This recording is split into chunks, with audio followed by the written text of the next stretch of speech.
bahwa bumi, air dan seluruh kekayaan negara dikelola oleh negara bagi sebesar-besar kemakmuran rakyat. Yang terjadi adalah bahwa kita merasa mewakili rakyat untuk menikmati harta dan kekayaan negara, sehingga rakyat banyak tidak bisa ikut menikmatinya. Menumpuklah harta itu sehingga terjadilah pepatah, gunung ditimbun, sumur digali. Yang kaya semakin kaya, yang miskin semakin terpuruk. Kita ingkar dengan janji yang kita ucapkan di awal-awal kita bergerak. Kita ingkar dengan janji pada saat kita mengatakannya dengan menyebut nama Allah, dengan mempertaruhkan nama Tuhan, sehingga pada akhirnya jabatan pun mengalami tender. Sudah menjadi rahasia umum, orang mau jadi lurah mesti mengeluarkan uang, mau jadi camat mesti mengeluarkan uang, mau jadi wali kota, bupati, bahkan gubernur, itu ada pasarannya. Secara logika, kalau orang memperoleh satu jabatan karena banyak mengeluarkan uang, tentu pada saat ia mengeluarkan uang, ia sudah punya pemikiran, modal pasti pulang, modal pasti kembali. Kalau orang memperoleh suatu jabatan karena banyak mengeluarkan uang, maka langkah pertama yang dia lakukan setelah memangku jabatan itu ialah bagaimana uang bisa kembali, bagaimana modal bisa pulang. Kalau modal sudah pulang, pikiran berikutnya bagaimana supaya dapat untung. Lalu kapan mau bekerja untuk kepentingan rakyat? Itu nomor 18.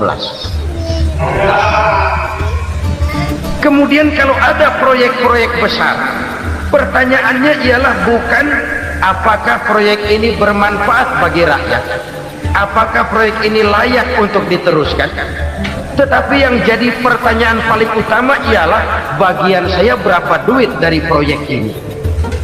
Kita bisa lihat proyek mega proyek lahan 1 juta hektar di Kalimantan Tengah, triliunan rupiah, dan proyek itu gagal. SD Impres bulan ini diresmikan, bulan depan retak.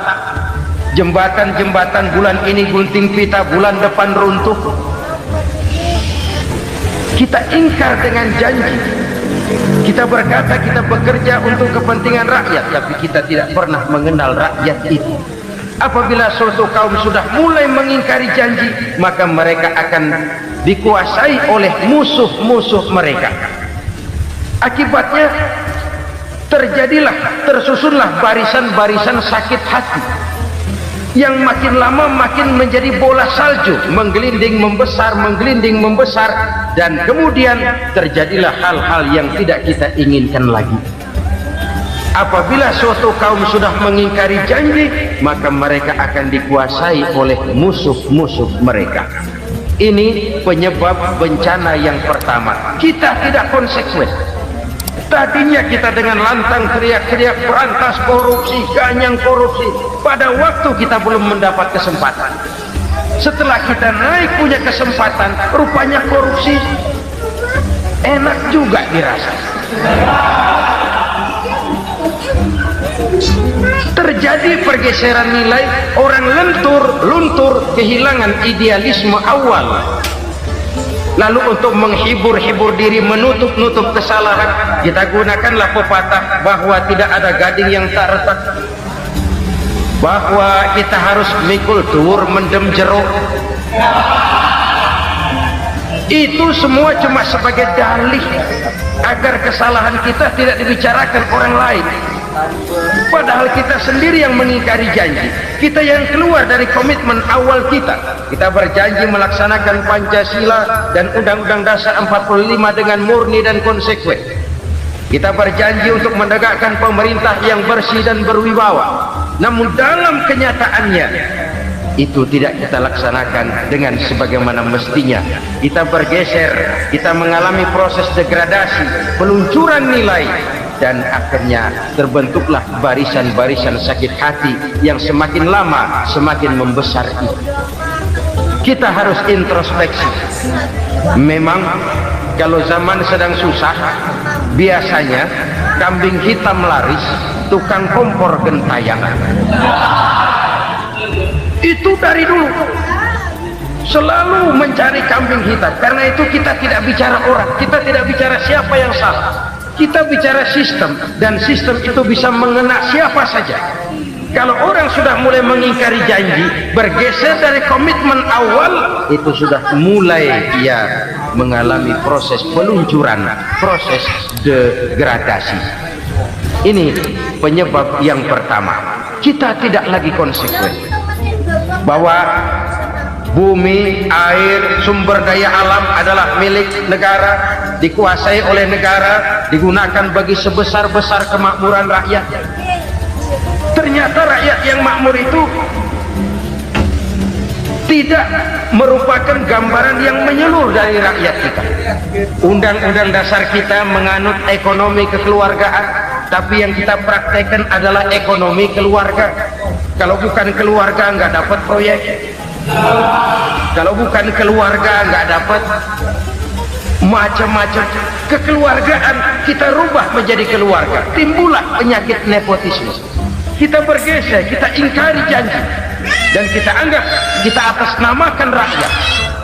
Rakyat cuma sekedar jadi adres, rakyat cuma sekedar jadi alamat, tetapi kehidupan mereka tidak banyak berubah dan tidak banyak terangkat.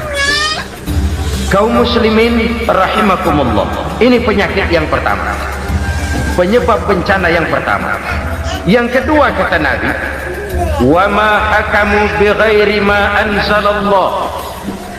Apabila hukum yang diterapkan sudah tidak lagi bersumber dari hukum Allah, illa fasha fihimul faqr, maka akan bertebaranlah kemiskinan di mana-mana. Ini artinya apa? Apabila hukum tinggal sebuah stempel, apabila hukum sudah diatur menurut kepentingan, apabila hukum sudah tidak lagi ditegakkan secara adil, maka kemiskinan merambah di mana-mana. Hukum diatur menurut selera orang yang sedang berkuasa, maka yang benar bisa jadi salah, yang salah bisa jadi benar. Hukum dalam kenyataan hidup berlaku seperti pisau. Pisau itu kan saudara lihat, yang namanya pisau dimanapun itu tajamnya ke bawah, ke atas tumpul. Kalau hukum itu kalau untuk rakyat, hukum itu tajam bukan main, cepat sekali dilaksanakan. Tapi giliran menengah ke atas, yang gedean dikit berbuat salah, hukum tumpul. Hukum pura-pura tidak dengar, akibatnya terluka rasa keadilan rakyat.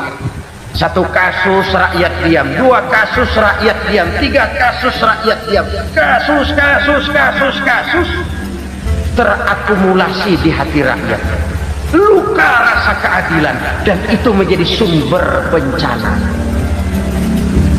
Penjarahan kita tidak setuju itu, tapi kita harus melihat kausalnya. Itu kan tidak berdiri sendiri, itu kan karena terlukanya rasa keadilan rakyat. Melihat kesempatan ini tidak merata, rakyat ini yang ngajukan kredit ke bank, walaupun jumlahnya cuma jutaan, ratusan ribu, susahnya 17 juta. Tapi ada orang-orang tertentu yang agunannya palsu, jaminannya palsu, bawa kata belece, bukan cuma miliaran, triliunan kredit bisa keluar. Terluka rasa keadilan, hilangnya kesempatan. Rakyat cuma dapat kesempitan, jarang dapat kesempatan. Dari lukanya rasa keadilan ini, memang ya entah lipstick, entah basa-basi, dibentuklah tim ini, dibentuklah badan pengawas ini, dibentuklah tim ini. Kalau membentur tahu, hancur tahu.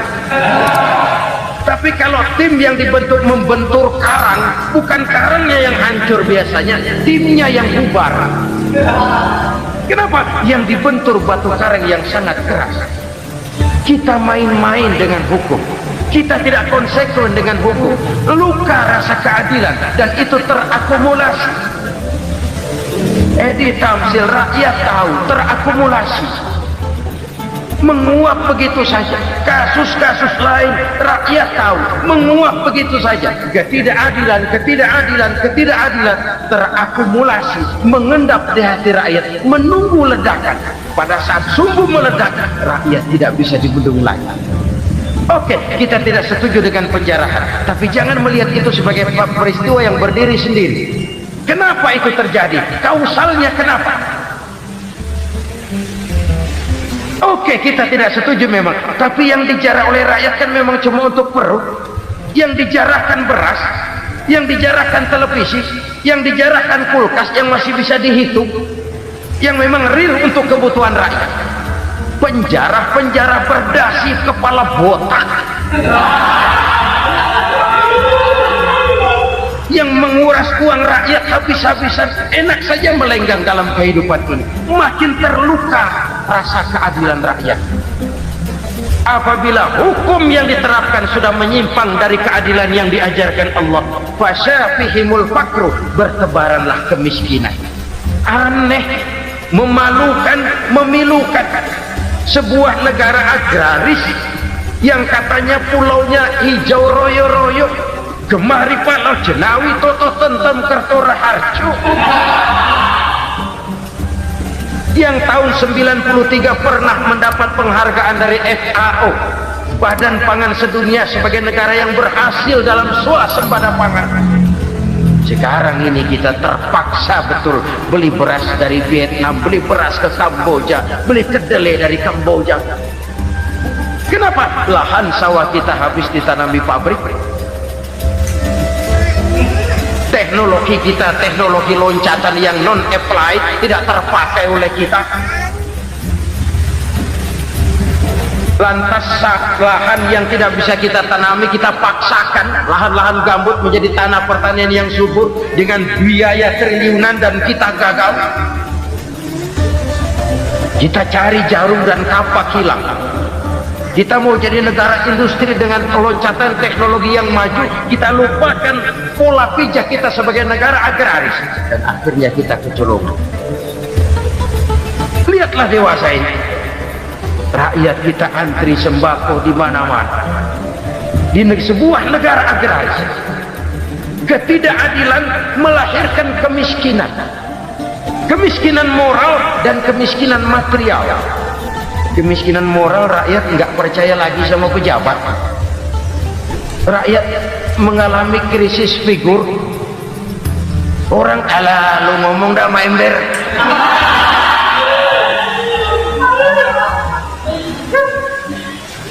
Penataran yang menghabiskan biaya miliaran itu melahirkan pejabat-pejabat korup.